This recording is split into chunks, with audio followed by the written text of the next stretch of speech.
Okay, good morning everyone. તો આપણે વાત કરી રહ્યા છીએ ચુંબકત્વ અને દ્રવ્ય વિશે, મેગ્નેટિઝમ અને મેટર વિશે વાત કરી રહ્યા છીએ.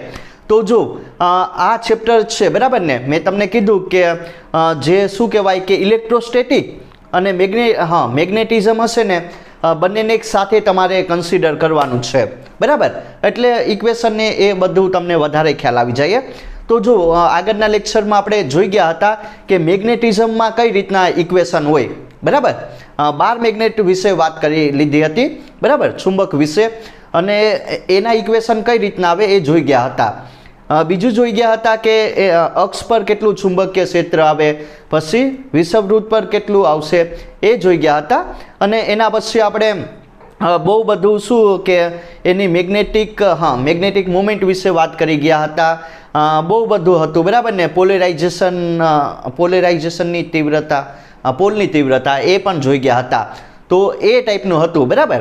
અને જો મેન એક વાત કરી હતી કે એક સાઈડ આપણે જે શું કહેવાય કે ઇલેક્ટ્રોસ્ટેટિકના ઇક્વેશન અને બીજી સાઈડ મેગ્નેટિઝમના ઇક્વેશન વિશે વાત કરી હતી, બરાબર. એ મેન હતું. તો એ તમે લેક્ચર જોઈ શકો. આજે આપણે શું વાત કરવાની છે? આજે એકદમ સારો એવો ટોપિક છે જેનું નામ છે મેગ્નેટાઇઝેશન અને બરાબર, મેગ્નેટાઇઝેશન અને મેગ્નેટિક તીવ્રતા વિશે વાત કરીશું, એમ અને એચ વિશે, બરાબર. તો કઈ રીતનું હોય એ સમજીએ. જો આનો કોન્સેપ્ટ હું તમને પહેલાં સમજાવી આપું શું કહેવા માગે, બરાબર. પહેલાં શું હશે, એક સોલેનોઇડ લેવાનો, બરાબર. મેં તમને કીધું ને, સોલેનોઇડ શું કરશે, એ પણ એક ચુંબક તરીકે વર્ક કરે છે, બરાબર. 12 મેગ્નેટ છે, શું કહેવાય, ગજિયો ચુંબક જ છે સોલેનોઇડ, એ ટાઈપનું એનું વર્કિંગ છે. તો સોલેનોઇડ હશે, બરાબર. હવે એમાં આપણને ખબર એનું ચુંબકીય ક્ષેત્ર કેટલું હોય, μ0n I જેટલું હોય, બરાબર. એ વસ્તુ આપણને ખ્યાલ છે. હવે હું શું કરીશ, હવે મેન આવશે. સોલેનોઇડમાં તમારે કોઈક દ્રવ્ય ભરી દેવાનું, કોઈક મટીરિયલ ભરી દેવાનું. ડાયામેગ્નેટિક આવે, ફેરોમેગ્નેટિક આવે, પેરામેગ્નેટિક આવે, એ ટાઈપનું કોઈ સબસ્ટન્સ હોય ને એને સોલેનોઇડની અંદર ભરી દેવાનું છે. હવે શું કરવાનું છે, હવે મેન આવશે. હવે સોલેનોઇડની અંદર જ્યારે તમે સબસ્ટન્સ હશે એ ભરો, બરાબર, દ્રવ્ય હશે એ ભરી દઉં, ત્યારે એનું પણ કંઈક ને કંઈક ચુંબકીય ક્ષેત્ર એના લીધે પણ ઉત્પન્ન થાય, બરાબર. એ જોવાનું છે. તો ટોટલ જે ચુંબકીય ક્ષેત્ર આવે, એક તો સોલેનોઇડના લીધે, બરાબર, બહારનું ચુંબકીય ક્ષેત્ર, અને બીજું શું હશે કે જે મટીરિયલ ભર્યું એનું ચુંબકીય ક્ષેત્ર, બંનેને ભેગું કરી દેવાનું અને મેઇન ઇક્વેશન બનાવવાનું છે મેગ્નેટિક ફિલ્ડનું, બરાબર. એ વિશે વાત કરવાની છે. હવે શું કરવાનું છે, હવે મારે જો જે એ મટીરિયલ હશે ને, બરાબર, જે સબસ્ટન્સ હશે એનું શું થઈ જશે તો કે ભાઈ મેગ્નેટાઇઝેશન થઈ જશે, એમ હશે, બરાબર. મેગ્નેટાઇઝેશન થઈ જશે. હવે એ વેલ્યુ કેટલી હોય મેગ્નેટાઇઝેશન, એમની વેલ્યુ એ જોવાની છે. અને બીજું શું કરવાનું છે કે જો હવે એક બહારથી પણ એક ચુંબકીય ક્ષેત્ર આપવાનું, બરાબર. બહારથી એક આપણે વધારે તીવ્રતાવાળું, એટલે કે જેની ઇન્ટેન્સિટી એ વધારે હશે એવું એક બહારથી ચુંબકીય ક્ષેત્ર આપવાનું, બરાબર. જેને ચુંબકીય ક્ષેત્રની તીવ્રતા કહેવામાં આવે, અથવા તો મેગ્નેટિક તીવ્રતા H, બરાબર, કેપિટલ H હશે. એ કઈ રીતનું ઇક્વેશન હશે એ જોવાનું છે. મતલબ કે કાંઈ નહીં, જો મેગ્નેટાઇઝેશન એમ, ચુંબકીય ક્ષેત્રની તીવ્રતા H અને ચુંબકીય ક્ષેત્ર B, એ કઈ રીતનું એક ઇક્વેશન બનશે, સારું એવું બહુ છે, બરાબર. ઇમ્પોર્ટન્ટ એનો યુઝ કરવાનો છે બહુ બધા દાખલામાં, તો ધ્યાન આપજો. શરૂ કરીએ. બહુ સારો એવો છે ટોપિક જેનું નામ છે મેગ્નેટાઇઝેશન અને મેગ્નેટિક તીવ્રતા, બરાબર. મેગ્નેટિક તીવ્રતા હશે, સમજાયું? મેગ્નેટાઇઝેશન કેપિટલ M અને મેગ્નેટિક તીવ્રતા, બરાબર, મેગ્નેટિક ઇન્ટેન્સિટી કેપિટલ H રાખવાનું છે.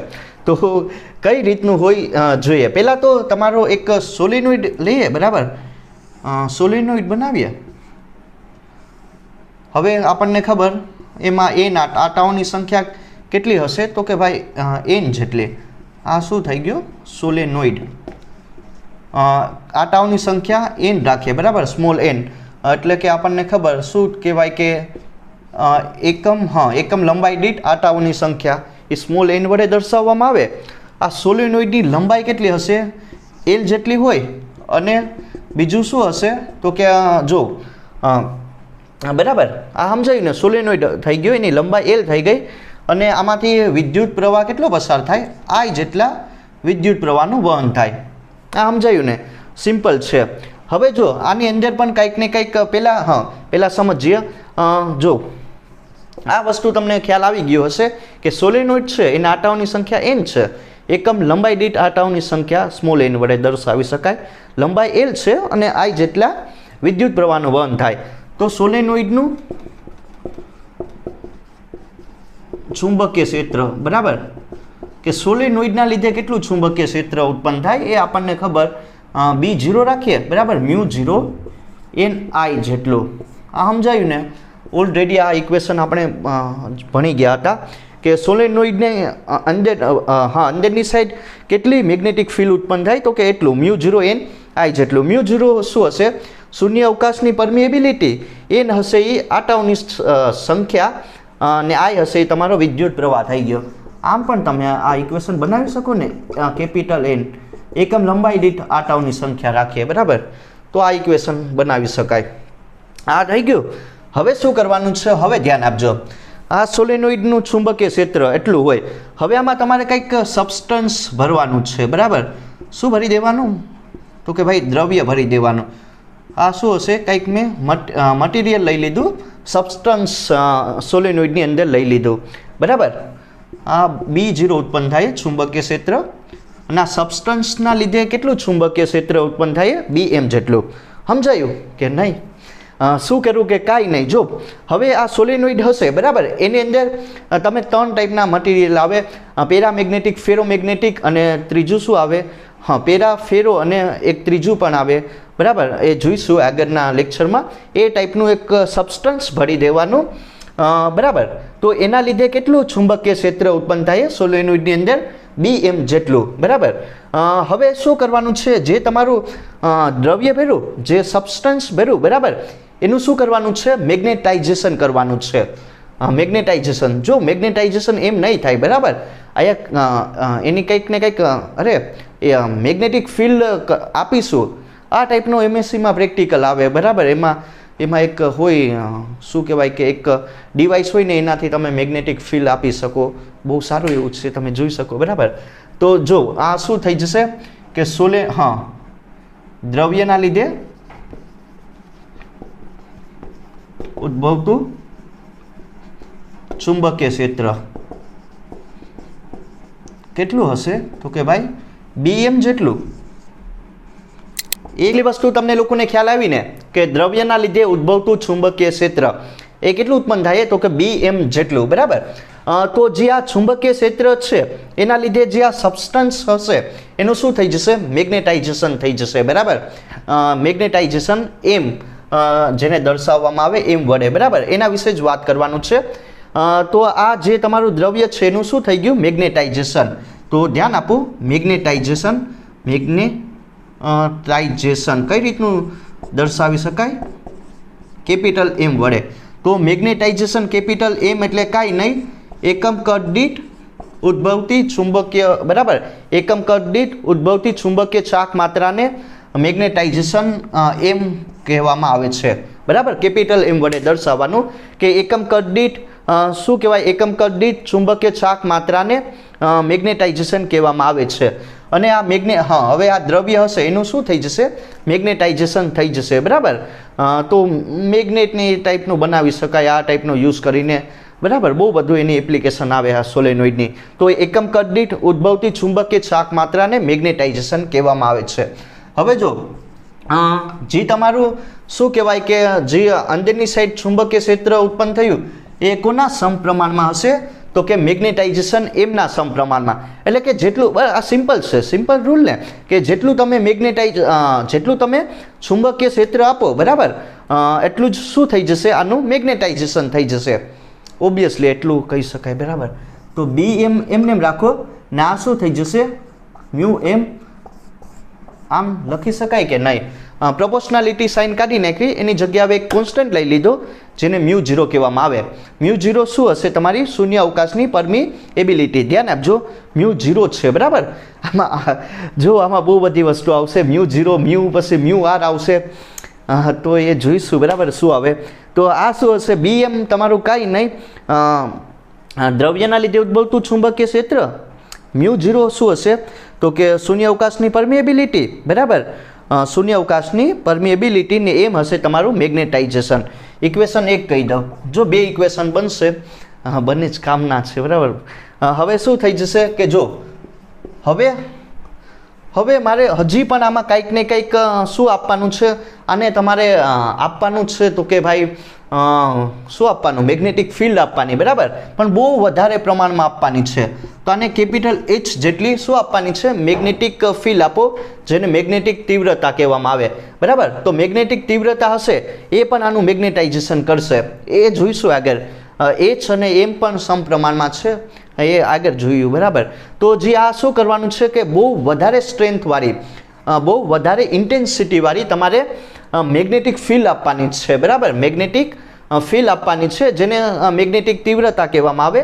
તો ધ્યાન આપો, મેગ્નેટિક તીવ્રતા એ વિશે વાત કરીએ. કેપિટલ H હશે બરાબર. એ સિમ્પલ કોને રિલેટેડ છે? તો કે જે તમારું ચુંબકીય ક્ષેત્ર હશે બરાબર સોલેનોઇડનું, એને રિલેટેડ છે. તો ધ્યાન આપજો કે B0 કોના સમપ્રમાણમાં હશે? તો કે મેગ્નેટિક તીવ્રતા H ના સમપ્રમાણમાં. આ સોલેનોઇડનું થઈ ગયું ને, તો કે આ થઈ ગયું તમારું સોલેનોઇડનું ચુંબકીય ક્ષેત્ર. B0 એ કોના સમપ્રમાણમાં હશે? મેગ્નેટિક તીવ્રતાના. B0 એમને રાખીએ, અચળાંક કાઢી નાખો, એની જગ્યાએ બીજું લઈ લો H બરાબર. μ0 લઈ લઈએ કોન્સ્ટન્ટ.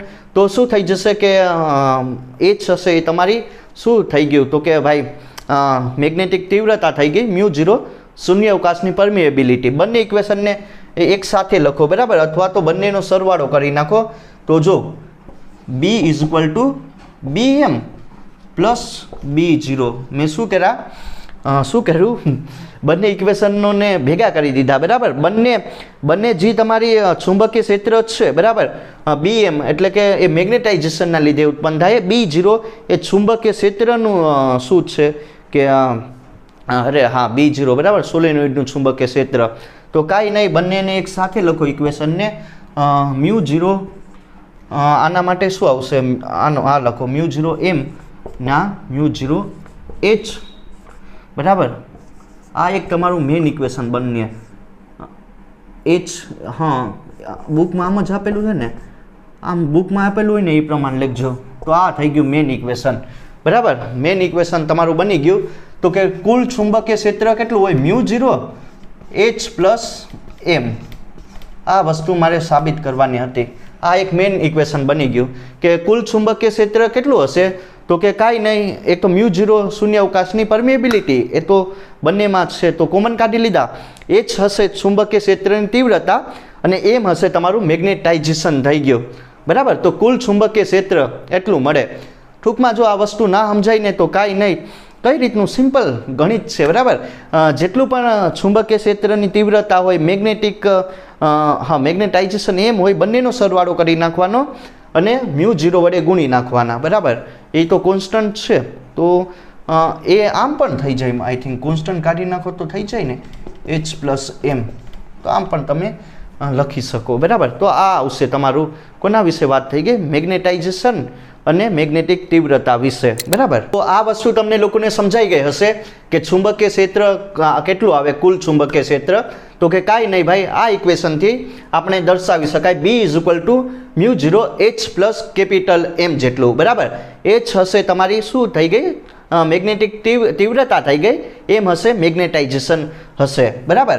હવે જો હજી પણ એક વસ્તુ આપણે સાબિત કરવાની છે કે મેં તમને કીધું ને કે જો આ શું કહેવા માંગે કે જે તમારું મેગ્નેટાઇઝેશન હશે બરાબર, એ કોના સમપ્રમાણમાં હશે? તો કે H ના સમપ્રમાણમાં હશે, મેગ્નેટિક તીવ્રતાના સમપ્રમાણમાં. એટલે કે જેટલું જ બરાબર. આપણે શું આમાં જ્યારે ચુંબકીય ક્ષેત્રની ઇન્ટેન્સિટી એપ્લાય કરીએ આ દ્રવ્ય ઉપર, એટલું જ એનું મેગ્નેટાઇઝેશન થઈ જશે. તો આમ થઈ જાય કે નહીં બરાબર. મેગ્નેટાઇઝેશન કોના સમપ્રમાણમાં હશે? તો કે ભાઈ ઇન્ટેન્સિટીના સમપ્રમાણમાં, બરાબર. જેટલું જ તમે મેગ્નેટિક તીવ્રતા આપો, ઇન્ટેન્સિટી આપો, બરાબર, મેગ્નેટિક ફિલ્ડ ઇન્ટેન્સિટી આપો, એટલું જ આનું શું થઈ જશે, મેગ્નેટાઇઝેશન થઈ જશે. તો એમ જો પ્રોપોર્શનાલિટી સાઇન કાઢી નાખો, એની જગ્યાએ એક કોન્સ્ટન્ટ લેવાનું છે. હવે આ કોન્સ્ટન્ટનું નામ છે શું કહેવાય કે આ મેન છે, બરાબર. આ મેગ્નેટિક આ એમ હશે મેગ્નેટાઇઝેશન હશે, એચ હશે તમારું મેગ્નેટિક તીવ્રતા, ને આ મેગ્નેટિક સસેપ્ટિબિલિટી. સમજાયું ને? જો મેન છે, બરાબર, મેગ્નેટિક સસેપ્ટિબિલિટી. ધ્યાન આપજો, એ ત્રણ મટીરિયલ માટે ડિફાઇન કરી શકાય, ફેરોમેગ્નેટિક, પેરામેગ્નેટિક અને ત્રીજું પણ એક આવશે, બરાબર, એ જોઈશું એના માટે. હા, બરાબર, એ આ સસેપ્ટિબિલિટીનો યુઝ કરી, મેગ્નેટિક સસેપ્ટિબિલિટીનો યુઝ કરી ને ત્રણ મટીરિયલ ડિફાઇન કરી શકાય. તો એ મેન આવશે, એ સમજીશું, બરાબર. ધ્યાન આપજો, જો થોડુંક આમ પ્રોનાઉન્સિએશન બહુ આનું હાર્ડ છે, બરાબર. શું થઈ જશે? Magnetic susceptibility. જો લખવામાં પણ થાય સસેપ્ટિબિલિટી, બરાબર, મેગ્નેટિક સસેપ્ટિબિલિટી. તો ધ્યાન આપજો, બરાબર, કઈ રીતનું છે. તો જો હવે શું કરવાનું છે, કાંઈ નહીં, જે આ છે આ વેલ્યુ છે, બરાબર, કે એમ અને એચ એ કેમાં મૂકવાનું છે? ઓબ્વિયસલી આ ઇક્વેશનમાં મૂકવાનું છે, એમની જગ્યાએ. તો હવે મેન ઇક્વેશન બનશે, ધ્યાન આપો કઈ રીતનું બનશે. ડી એમને એમ, મ્યુ 0 એમને એમ, એચ પણ એમને એમ રાખો, ને આની જગ્યાએ આ સસેપ્ટિબિલિટી, બરાબર. જો એ બહુ કામનું છે, ધ્યાન આપજો કઈ રીતનું બનીએ. તો કાંઈ નહીં, ધેરફોર બી એમને એમ રાખો, મ્યુ 0 શું કોમન કાઢવાનું છે? એચ કોમન કાઢી લેવાનું, ને 1 પ્લસ કાઈ ઈ, એનું નામ છે કાઈ ઈ, બરાબર, એવું જ કંઈક કહેવાય, કાઈ ઈ કહી શકો, બરાબર. તો બી એમને એમ રાખો, બરાબર, મ્યુ ને કેપિટલ એચ કોમન કાઢી લીધો, તો આ ઇક્વેશન બનશે. આ પણ તમારું મેન ઇક્વેશન છે, બરાબર, 1 પ્લસ કાઈ. જો આ 1 પ્લસ કાઈ છે ને એ જ મેન છે, બરાબર, મેગ્નેટિક સસેપ્ટિબિલિટી. કેમ કે આના ઉપરથી બહુ બધા પ્રોબ્લેમ આવશે. તો હવે હું શું કરીશ, જો કાંઈ નહીં કરવાનું, 1 પ્લસ કાઈ ઈ, બરાબર, 1 પ્લસ કાઈ ને એવું હોય તો આ મ્યુ 0 લઈ લઈએ, મ્યુ 0. હવે આની જગ્યાએ શું મૂકી દેવાનું? મ્યુ મૂકી દેવાનું, બરાબર, એટલાની જગ્યાએ. જો 1 પ્લસ કાઈ ને મ્યુ 0 એની જગ્યાએ શું લઈ લેવાનું છે? આની જગ્યાએ હજી એક કોન્સ્ટન્ટ લઈ લઈએ, જેને મ્યુ કહેવામાં આવે. જો હવે થોડુંક આમ અઘરું લાગશે. હવે મ્યુ 0 શૂન્ય અવકાશની પરમિએબિલિટી હશે, બરાબર. શૂન્ય અવકાશની પરમિએબિલિટી મેં શા માટે કીધું? કેમ કે જ્યારે તમે કાંઈ પણ દ્રવ્ય ના ભરો, બરાબર, ત્યારે બતાવશે શૂન્ય હોય. સમજાયું ને? હવે મ્યુ હશે એ તમારું શું થઈ ગયું કે હવે મેં કંઈક ને કંઈક આમાં મટીરિયલ ભર્યું ને, બરાબર, એના લીધે આ બધું મેગ્નેટાઇઝેશન, મેગ્નેટિક તીવ્રતા, ચુંબકીય સસેપ્ટિબિલિટી એ બધું આવશે. તો એમ શું કહેવાનું છે? તો કે જો એમ હશે, એમ નહીં, મ્યુ હશે એ શું થઈ ગયું? તો કે સિમ્પલ દ્રવ્યની પરમિએબિલિટી, બરાબર. જ્યારે આ કંઈ સબસ્ટન્સ ભર્યું, દ્રવ્ય ભર્યું, તો એના લીધે જે પણ થયું, બરાબર, મેગ્નેટાઇઝેશન, તો મ્યુ શું હશે? તો કે દ્રવ્યની પરમિએબિલિટી. સમજાયું ને? તો ધ્યાન આપજો, એ સમજવાનું જ છે. આ 1 પ્લસ કાઈ એમને એમ રાખો, મ્યુની જગ્યાએ મ્યુ 0 હજી પણ એક કરવાનું છે. હા, મેન છે, બરાબર. 1 પ્લસ કાઈ એમને એમ રાખો, મ્યુના છેદમાં શું લાવી દીધા? મ્યુ 0 લાવી દીધા. હવે એની જગ્યાએ મ્યુ બાય મ્યુ 0 એની જગ્યાએ મેં મ્યુ આર લઈ લીધો. હવે મ્યુ આર શું છે? તો કે આ જે મ્યુ આર હશે એ તમારી શું હશે? તો કે ભાઈ સાપેક્ષ પરમિએબિલિટી, બરાબર. કોઈકની સાપેક્ષ છે, આપણે જે પણ કહેવાય ને કે કોઈની સાપેક્ષ છે, બરાબર. કોઈક રેફરન્સ તમે દ્રવ્ય લેવાનું એવું કંઈક હશે, તો આ શું હશે? દ્રવ્યની સાપેક્ષ પરમિએબિલિટી, બરાબર. તો એ ધ્યાન આપજો, મ્યુ બાય મ્યુ 0 આ બહુ મેન છે, બરાબર. મ્યુ એટલે મ્યુ આર એટલે કાંઈ નહીં, મ્યુ બાય મ્યુ 0. તો મ્યુ આર શું હશે? તો કે દ્રવ્યની સાપેક્ષ પરમિએબિલિટી, બરાબર. તો એ ધ્યાન આપજો. હવે જો આ મેન છે, તો 1 પ્લસ કાઈ એની જગ્યાએ તમે આની જગ્યાએ શું મૂકી શકો? મ્યુ 0 1 પ્લસ કાઈ. જો આની જગ્યાએ 1 પ્લસ કાઈ એની જગ્યાએ કર્યું બરાબર. તો ધ્યાન આપજો, આ વસ્તુ સમજાય ને એટલી વસ્તુ તમારે સમજવાની છે કે શું કરવું. પહેલાં સમજી લઈએ કે મેગ્નેટાઇઝેશન એમ છે એની જગ્યાએ કાઈ ને એચ.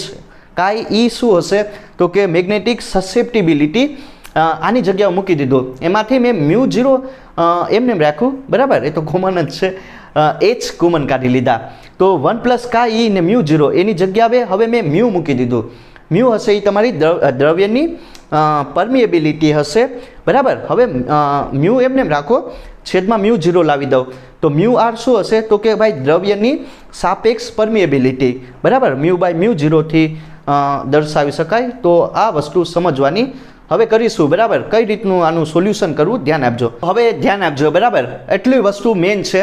અને કઈ રીતનું આવ્યું તો અહીંથી આવ્યું બરાબર. B = μ0h 1 + કાઈ, આ ઇક્વેશન નંબર 2 કહી દઉં, જે તમારું મેન ઇક્વેશન બરાબર. હવે 1 + કાઈ એની જગ્યાએ μr લઈ શકો. μr હશે એ દ્રવ્યની સાપેક્ષ પરમિએબિલિટી હશે, અને μr એની જગ્યાએ μ/μ0 મૂકી શકું ને તો હા બરાબર. μ હશે એ દ્રવ્યની પરમિએબિલિટી અને μ0 શૂન્ય અવકાશની પરમિએબિલિટી. તો કાંઈ નહીં, B એમને એમ રાખો, μ0 ને h એમને એમ બરાબર. હા μ0h એમને એમ ને 1 + કાઈ એની જગ્યાએ હવે હું શું મૂકી શકું, μr મૂકી શકું કે નહીં? સમજાયું? સિમ્પલ.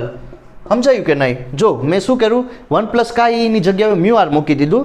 તો આ ઇક્વેશન તમને મળશે μ0 μr ને h બરાબર. μ0 μr h, આ પણ તમારું મેન ઇક્વેશન થઈ ગયું. B = μ0 μr ને h બરાબર. હવે કાંઈ નહીં, જો આપણને ખબર μr એટલે કે શું લખી શકાય, μ/μ0. તો μr ને μ0 અહીંયા ગુણી નાખો તો આ શું આવશે, μ બરાબર. તો હવે μ0 μr એની જગ્યાએ હું શું મૂકી શકું, μ મૂકી શકું ને બરાબર. તો આ બે મેન ઇક્વેશન તમારા થઈ ગયા બરાબર. આ બે મેન ઇક્વેશન કઈ રીતના આવશે તમે લોકો સમજી ગયા હશે કે ક્યાંથી આવ્યા બરાબર. તો B શું હશે તો કે ભાઈ આપણને ખબર છે કે કુલ ચુંબકીય ક્ષેત્ર, ટોટલ મેગ્નેટિક ફિલ્ડ બરાબર, નેટ ફિલ્ડ હશે. તો μ0 μr h, હવે μ0 μr ની જગ્યાએ હું μ પણ મૂકી શકું, જે દ્રવ્યની સાપેક્ષ પરમિએબિલિટી છે. તો B = μ0 h. તો આ ઇક્વેશન મેન થઈ ગયું બરાબર. ધ્યાન આપજો, આ મેન ઇક્વેશન તમારા આ થઈ ગયા, જે તમારે લોકોને યાદ રાખવાના. આ B = μ0 1 + કાઈ અને B = μ0 μr h ને B = μh. તો આ થઈ ગયું તમારું કોના વિશે વાત, મેગ્નેટાઇઝેશન અને મેગ્નેટિક તીવ્રતા વિશે એમ અને h વિશે વાત થઈ ગઈ ને બહુ સારું એવું છે બરાબર આ સોલેનોઇડ વાળું. તો આ વસ્તુ તમને લોકોને સમજાઈ ગઈ હશે કે કઈ રીતનું બધું હોય બરાબર, કે ટોટલ મેગ્નેટિક ફિલ્ડ કેટલી હોય સોલેનોઇડ માટે એ જોઈ ગયા.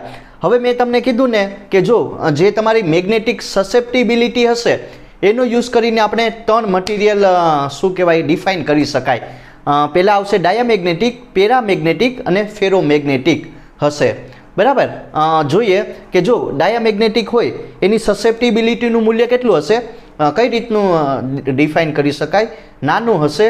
પછી પેરોમેગ્નેટિક માટે શું હશે, સસેપ્ટિબિલિટીનું મૂલ્ય ધન અને નાનું હશે. અને ત્રીજું આવશે તમારું ફેરોમેગ્નેટિક બરાબર, એના માટે સસેપ્ટિબિલિટીનું મૂલ્ય ધન અને મોટું હશે બરાબર, એક કરતાં મોટું. અને કઈ રીતના હોય બરાબર એ દ્રવ્ય એ જોઈએ. તો જો પહેલાં આવશે તમારું આ ધ્યાન આપજો, આ મેઇન છે, MCQ પૂછી શકે, ડાયામેગ્નેટિક. બીજું શું આવશે તમારું, ડાયામેગ્નેટિક થઈ ગયું ને, પેરામેગ્નેટિક.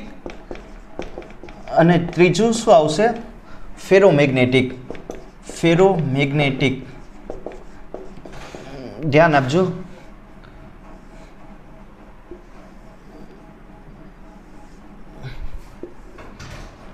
જો આ ટેબલ યાદ રાખી લેવાનું, આમાંથી છે ને MCQ આવીએ બરાબર. તો કઈ રીતનું હોય સમજીએ. ડાયામેગ્નેટિક માટે સસેપ્ટિબિલિટીનું મૂલ્ય કેટલું હશે તો કે ભાઈ જો ઋણ બરાબર. ડાયામેગ્નેટિક માટે સસેપ્ટિબિલિટીનું મૂલ્ય કેટલું હશે, ઋણ હશે.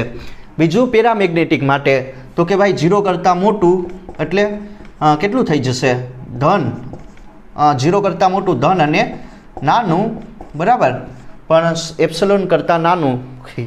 હવે કોના માટે આવશે? ફેરોમેગ્નેટિક માટે આવશે. એના માટે સસેપ્ટિબિલિટીનું મૂલ્ય તો કે 1 કરતાં મોટું એટલે ધન, બરાબર, અને મોટું.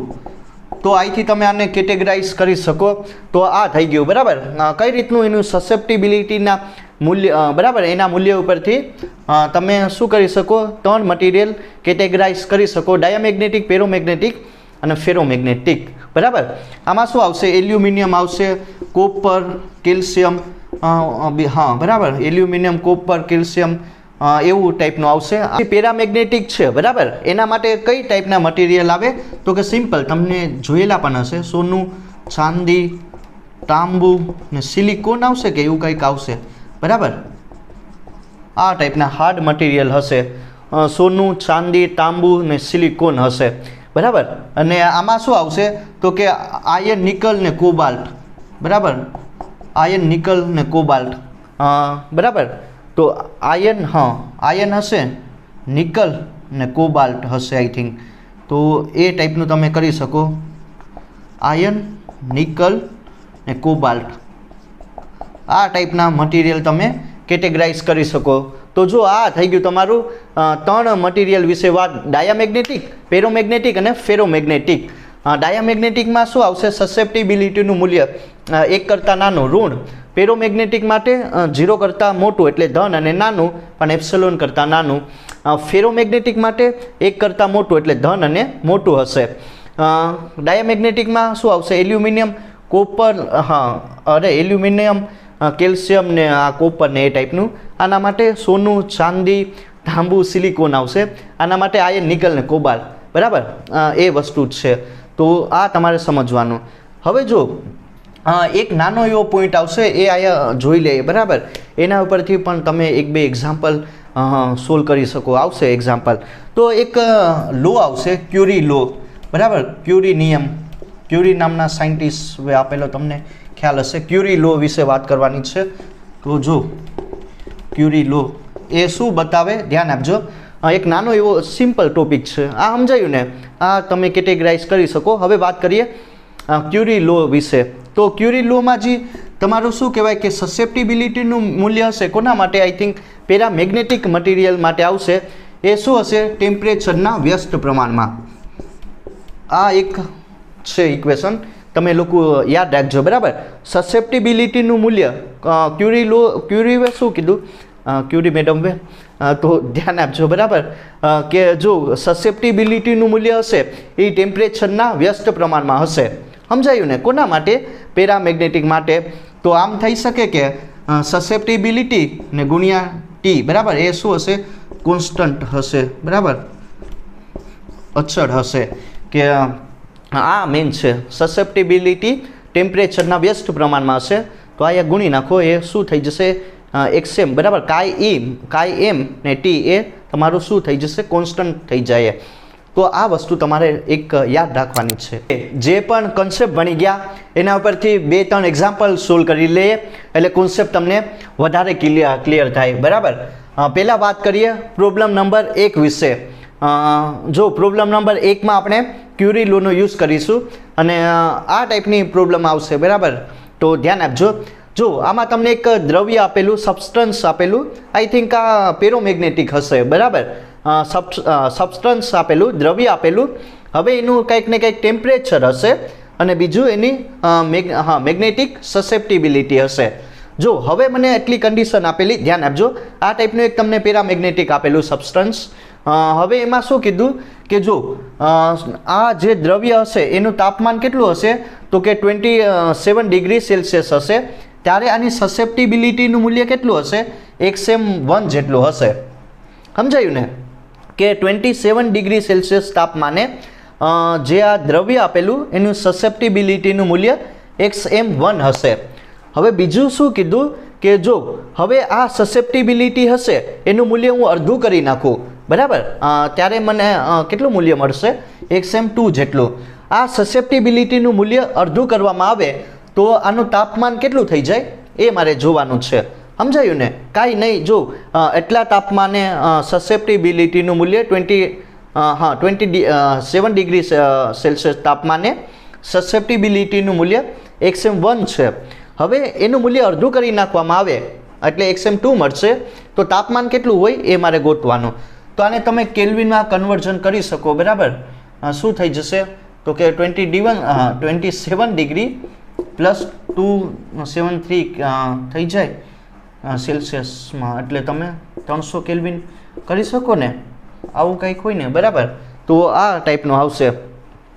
હવે મારે શું કરવાનું છે, T2 તાપમાન ગોતવાનું. તો ક્યુરી લો યુઝ કરો, બરાબર. શું થઈ જશે, ક્યુરી લો શું કહેવા માગે કે જે તમારી સસેપ્ટિબિલિટી હશે એ તાપમાનના વ્યસ્ત પ્રમાણમાં હોય, બરાબર. સમજાયું ને? આ તમારો લો થઈ ગયો. કોના માટે ઇક્વેશન લખવાના છે? બંને માટે. XM1 1/T1 કોન્સ્ટન્ટ આ કેન્સલ થઈ જશે, 1 આપો ઇક્વેશન. XM2 બરાબર 1/T2. સમજાયું ને? ઇક્વેશન 1 અને ઇક્વેશન 2 સમજાયું. હવે શું કરવાનું છે? કાંઈ નહીં, જો XM1 / XM2. હવે કાંઈ નહીં, જો XM1 એની જગ્યાએ 1/T1 અને આમ થઈ જાય 1/T1 ને છેદમાં આવશે 1/T2. તો આપણને ખબર છે કે છેદનો છેદ અંશમાં, તો આમ થઈ જાય ને T2/1. સમજાયું? 1/T1 ઇક્વેશન 1/2 કર્યા. તો આને સારી રીતના લખી શકો XM1 XM2 બરાબર T2/T1. હવે શું કરવાનું છે? હવે કાંઈ નહીં, હવે જો હવે મારે શું કરવાનું છે? XM2ની વેલ્યુ મૂકો, XM1ની મૂકીએ તો આને અહીંયા 2 ગુણી નાખો, બરાબર. તો શું થઈ જશે? 2XM2 બરાબર. સમજાય ને? મેં XM1ની જગ્યાએ અહીંયા ગુણી નાખ્યા, બરાબર. 2XM2 ને આ XM2 એમને બીજું તાપમાન જે આપ્યું એ મૂકો. T2 મારે ગોતવાના છે ને T1 કેટલું આપેલું? 300 કેલ્વિન. તો જો જે વસ્તુ કેન્સલ થાય એ કરો ને 300 ને આ ગુણી નાખો એટલે કેટલું મળશે? 600 કેલ્વિન. સમજાયું ને? કાંઈ નહીં, જો 300 × 2 કરો એટલે 600 કેલ્વિન થઈ ગયો. તો આને તમે કેમાં કરી શકો? સેલ્સિયસમાં કન્વર્ઝન કરી શકો. તો શું બાદ કરવા પડે? 273 બાદ કરી દઉં, બરાબર. 273 બાદ કરી દઉં તો શું થઈ જશે? તો T2 મને કેટલું મળશે એ તમે અહીંયા જોઈ શકો, બરાબર. તો આ પણ તમે કરી શકો, 237 એવું કંઈક મળશે. વાત કરીએ પ્રોબ્લેમ નંબર 2 વિશે. આ પણ એકદમ સારી એવી પ્રોબ્લેમ છે. કઈ રીતનું આનું સોલ્યુશન કરવું ધ્યાન આપજો. આમાં તમને એક લોખંડનો સળિયો આપેલો, બરાબર.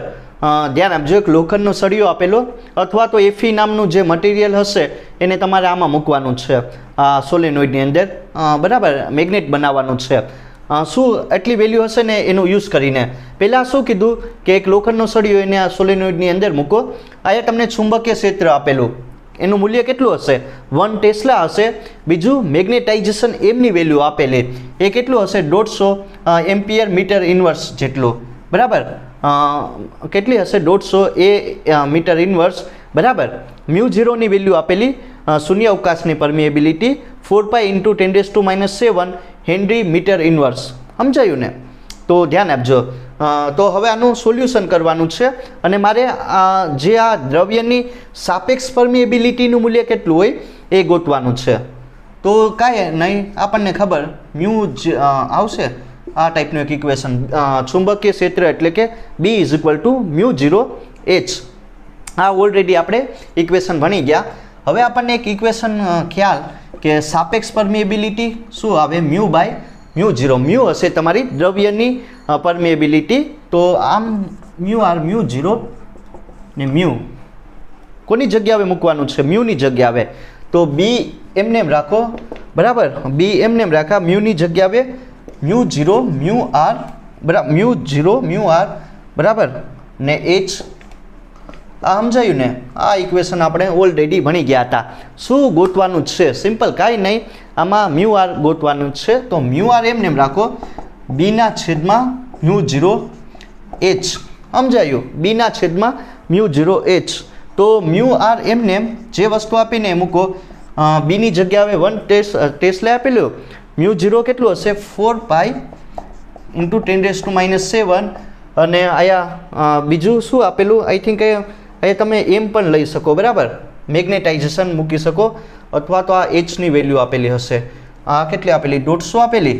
આનું સોલ્યુશન કરો સોલ્યુશન શું આવશે, μ0 એમને એમ 15 ને 4 એટલે 60 ને આ 61 ઘટાડી દો ને હા અહીંથી પણ એક, તો આમ 10⁵, બરાબર, ઉપર વહી જશે ને 6 પાઈ. આ ટાઈપનું આવશે આઈ થિંક સોલ્યુશન. એક નેક્સ્ટ એક્ઝામ્પલ વિશે વાત કરીએ. આ પણ બહુ સારું એવું એક્ઝામ્પલ છે. કઈ રીતનું આનું સોલ્યુશન કરવું ધ્યાન આપજો. વાત કરીએ પ્રોબ્લેમ નંબર 3 વિશે. જો શું કીધું, એક સોલેનોઇડ આપેલો, એક તમારો શું હશે, સોલેનોઇડ હશે, એની અંદર એક લોખંડ ભરી દીધું, બરાબર, એફી ફેરીન, હા બરાબર, આયન ભરી દીધેલું. હવે એને મારે મેગ્નેટાઇઝેશન કરવાનું છે, એટલે કે ચુંબક બનાવવાનું છે. તો એટલી વેલ્યુનો યુઝ કરીને, બરાબર, એક વસ્તુ ગોતવાની છે. ધ્યાન આપો, જો આ લોખંડ હશે, બરાબર, એની શું કહેવાય કે સસેપ્ટિબિલિટીનું મૂલ્ય કેટલું હશે, 599 હશે, બરાબર. ચુંબકીય સસેપ્ટિબિલિટીનું મૂલ્ય 599 હશે. બીજું શું આપેલું, અહીંયા ચુંબકીય ક્ષેત્રની તીવ્રતા કેટલી આપેલી, 1200 એમ્પિયર મીટર ઇન્વર્સ આપેલી. અને ત્રીજું μ0 કોન્સ્ટન્ટ, હા બરાબર, શૂન્ય અવકાશની પરમિએબિલિટી, એનું મૂલ્ય આપેલું 4 પાઈ × 10⁻⁷ ટેસ્લા મીટર એમ્પિયર ઇન્વર્સ, બરાબર. એટલી વેલ્યુ આપેલી. એક સોલેનોઇડ આપેલો, એની સસેપ્ટિબિલિટીનું મૂલ્ય કેટલું હશે, 599. ચુંબકીય ક્ષેત્રની તીવ્રતા 1200 મીટર હશે. દ્રવ્યની, બરાબર, પરમિએબિલિટી μ હશે, એ મારે ગોતવાની. અને શૂન્ય અવકાશની પરમિએબિલિટી 4 પાઈ × 10⁻⁷ ટેસ્લા મીટર એમ્પિયર ઇન્વર્સ. એટલી વસ્તુ આપેલી. તો હવે શું મારે ગોતવાનું, મ્યુ ગોતવાનું. તો હું શું કરીશ, ધ્યાન આપજો, કઈ રીતનું આનું સોલ્યુશન કરવું ધ્યાન આપો. કે આપણને ખબર છે કે જો સસેપ્ટિબિલિટીનું મૂલ્ય કેટલું હોય, 1 + K E જેટલું હોય ને. આ ઇક્વેશન તમને લોકોને ખબર કે શું કહેવાય કે દ્રવ્યની સાપેક્ષ, બરાબર, પરમિએબિલિટી = 1 + K E. મ્યુ આરની જગ્યાએ હું શું મૂકી શકું, μ/μ0 મૂકી શકું, 1 + K E. સમજાયું? જો મ્યુ આરની જગ્યાએ μ/μ0 મૂકી શકું અને 1 + K E. સમજાયું? હવે મારે શું કરવાનું, મ્યુ એમને એમ રાખો, μ0 1 + K E, બરાબર. હવે મારે આમાં કાંઈ નહીં, μ0 ગોતવાનું. તો જે પણ વસ્તુ આપી આમાં મૂકો, μ0 4 પાઈ 10⁻⁷ 1 + K E ની જગ્યાએ 599, બરાબર. મ્યુ એમને એમ 4 પાઈ × 10⁻⁷ અને 1 + 599 કેટલું થઈ જશે, 600. આનું સોલ્યુશન કરો, બરાબર. 4 પાઈ × 10⁻⁷ ને 600, μ0 કેટલું થઈ જશે, આઈ થિંક 2.4 × 10⁻⁴, બરાબર, એટલું વેલ્યુ આવશે ટેસ્લા મીટર એમ્પિયર ઇન્વર્સ. આ છે આનું સિમ્પલ સોલ્યુશન. બસ કાંઈ નહીં, બધી વેલ્યુ હતી આમાં મૂકી દેવાની, બરાબર. μ/μ0 1 + K E. μr, આ આપણને ખબર કે દ્રવ્યની સાપેક્ષ પરમિએબિલિટી એ કેટલું હશે, 1 + K E જેટલું. તો μ/μ0, મ્યુની વેલ્યુ મારે ગોતવાની, બરાબર. તો અહીંયા ગુણી નાખો, તો 4 પાઈ × 10⁻⁷ 1 + 599 એટલે 600 થઈ જશે. તો આ વેલ્યુ મને ખબર પડી જાય, બરાબર, કેટલું આવશે.